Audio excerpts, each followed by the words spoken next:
You know, when you're out here looking for summertime fish offshore, and I know it's a little rocky right now, so you have to bear with me, but a lot of y'all ask me, like, you know, how do I pick a starting point? Well, if you look here at your map, I'm gonna always look for stuff that's adjacent to, you know, areas I feel like these fish can spawn.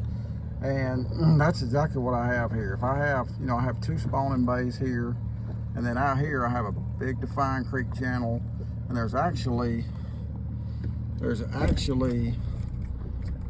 an old road that crosses this creek channel right here, and we're going to idle across it. You can see I've already idled around for a pretty good little bit.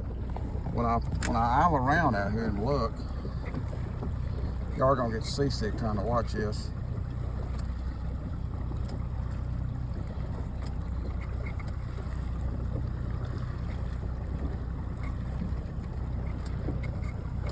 We're coming up on that road now.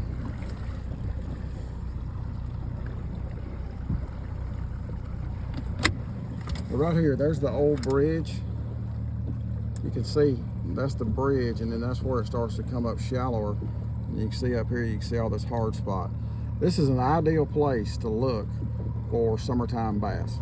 You know, it's real close. When I look behind me right here, I've got big spawning creeks right here. This is right out on the main lake, all wide open lake out here behind me.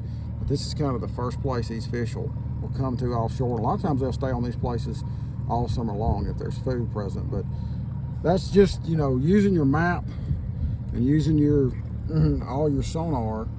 And then for me, once I've located a place like this, I'm gonna put my trolling motor over, and I'm gonna put the live scope in the water and look around and see what I can pinpoint on it. But that's the best way I can tell you, for those of y'all that are asking me all the time, you know, what's a good starting point.